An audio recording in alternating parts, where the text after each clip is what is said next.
Bonjour les flammes, c'est Lily, j'espère que vous allez bien.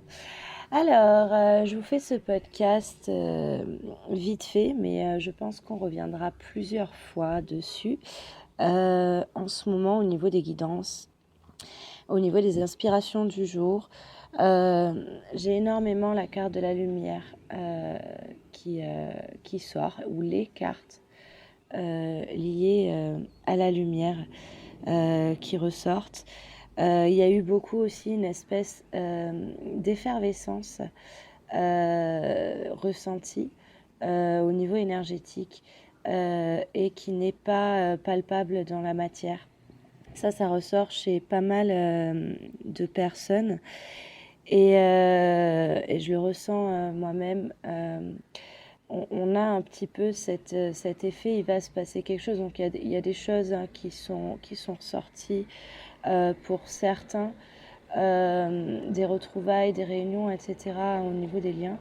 Mais c'est pas de ça vraiment que je voulais parler aujourd'hui parce que ça concerne qu'une partie du collectif Flamme. C'est vraiment sur les parcours avancés et en même temps on ne sait pas vraiment qui exactement, vous le savez si ça ressort chez vous, etc. Mais ça dépend vraiment des personnes. Mais au niveau de cette effervescence et au niveau de cette lumière qui ressort tout le temps, ça correspond quand même à tout le collectif des flammes jumelles. Et donc, je voulais vous en parler aujourd'hui. Ce qui ressort par rapport à ça aussi, c'est de beaucoup regarder le lien d'âme et moins le couple. Et vraiment le lien d'âme. Et ça amène au podcast que je voulais vous faire aujourd'hui, qui pour moi est assez important. C'est-à-dire que je vous ai toujours dit, et je continue à le dire, que pour moi, c'est vraiment un équilibre de la matière, l'énergétique, le spirituel. Et on va intégrer le scientifique, le rationnel, etc., avec tout ce qui est irrationnel. Mais aujourd'hui, il faut vraiment regarder au-delà. Et donc, je vais vous parler d'éveil spirituel. On est totalement guidé. Il y a un processus dont on n'a pas la teneur totalement, mais qui est là et qui, dans les faits, est avéré. Euh, et il y a tout ce côté spiritualité. Alors, quelles que soient les croyances de chacun, ça appartient à chacun. La visualisation ou la perception de cet univers-là, ça appartient vraiment à chacun. Et j'ai pas à vous dire quoi que ce soit à ce niveau-là, si ce n'est euh, éveillez-vous, prenez de la hauteur, élevez-vous exactement. Et voyez tout ça d'un petit peu plus haut. Par rapport à l'effervescence, par rapport à la lumière, par rapport à toutes ces flammes jumelles qui s'éveillent aussi. Moi, cette histoire de 144 000, comment vous dire que j'y crois pas du tout. Pour autant, effectivement, il y a beaucoup de personnes, du fait de l'effet de mode, etc., qui se pensent dans des relations flammes jumelles et qui n'y sont pas, etc. Et c'est juste parce que ce chemin les libère aussi, quoi qu'il arrive. Mais je parle vraiment pour les flammes jumelles. Il y a vraiment ce travail d'élévation et de foi dans votre lien, mais de foi tout court. Euh, et aujourd'hui, c'est plus que perceptible. Il y a toute cette effervescence énergétique, effectivement, qu'on ressent. Il y a des belles choses qui arrivent si vous arrivez à vous placer euh, un petit peu voilà, en hauteur sur votre parcours euh, et à suivre un petit peu le mouvement, le processus, à lâcher totalement les mécanismes égotiques, encore que voilà, c'est juste par certains moments de réagir avec son ego, du moment que juste derrière vous arrivez à recadrer les choses, c'est ok, hein, puisque ça c'est le mécanisme humain tout simplement. Mais tout ça pour vous dire qu'il y a un processus qui est en marche. Il y a ce ruisseau faut se laisser porter un petit peu comme l'eau. Quand il y a des actions à poser, clairement, vous les voyez, vous êtes guidé pour positionner les actions. Et quand vous avez juste à laisser les choses se faire, vous le ressentez aussi. Certains ont tendance à se cacher parce que leur mécanisme de peur, etc. Mais au final, ça restera juste. Pour autant, il y a cette notion de lumière à nouveau. Et vraiment, le parcours flamme, parmi d'autres parcours, mais le parcours flamme nous pousse à se rendre compte de notre propre lumière, nous pousse à refléter aussi la lumière d'autres personnes pour qu'elles puissent la voir, tout simplement. Nous pousse à briller totalement. Excuse-moi chérie, après, va le remettre. Tu le laisses refroidir. Excusez-moi.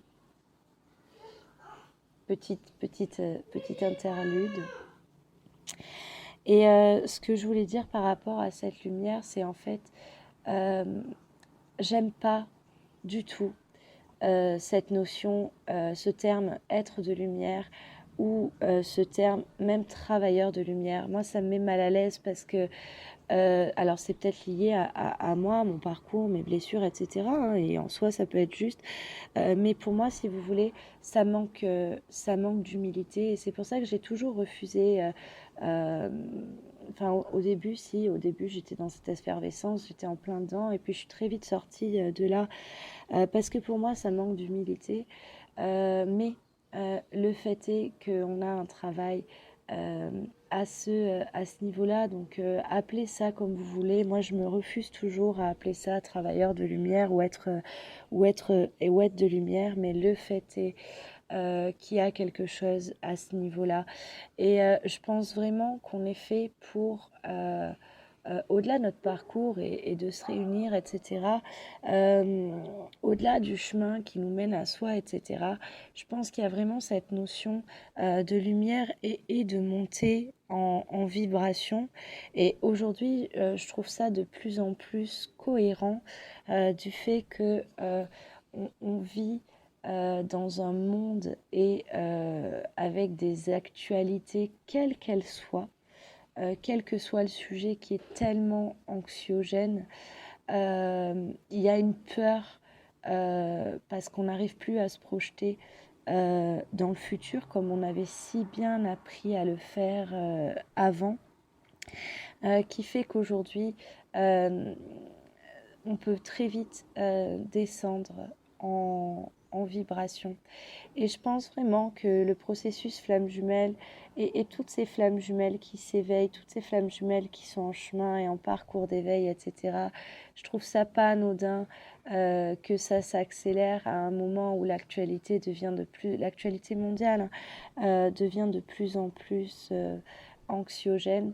Et donc, vraiment, le message que je voulais vous faire passer par ce podcast, c'est au-delà du travail sur vous-même, etc., essayez de voir plus haut, de voir plus loin. Vous n'avez pas forcément la mission d'éveiller les autres ou quoi. Enfin, moi, ça résonne pas forcément, mais vous avez chacun la mission de faire en fait votre part, et votre part, elle est dans vos vibrations et dans votre lumière et dans vos guérisons aussi, puisque plus vous guérissez, plus vous vibrez haut, tout simplement.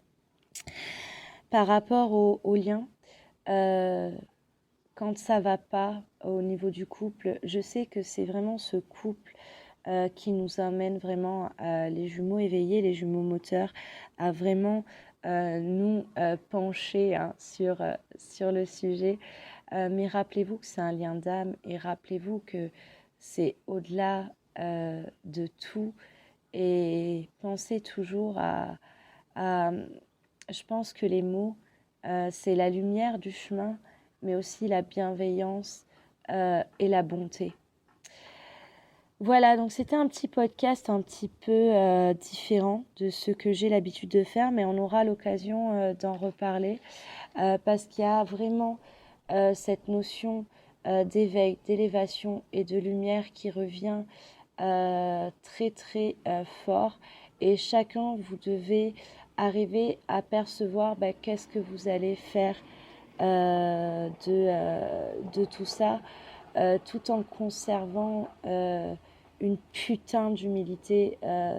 Parce que vraiment, le parcours, je crois que il y a vraiment un moment où on se met à travailler l'humilité vraiment très, très, très, très fort. Et il faut arriver à trouver le juste équilibre dans tout ça.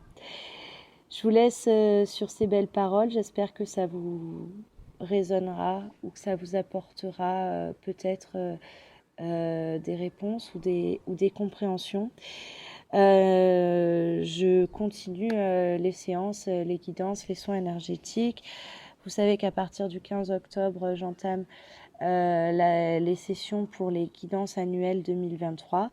Donc si vous avez envie de faire cette guidance pour voir un petit peu vos énergies de l'année 2023, je vous invite à me contacter pour prendre rendez-vous. La guidance va durer à peu près 2 heures. C'est une grosse guidance.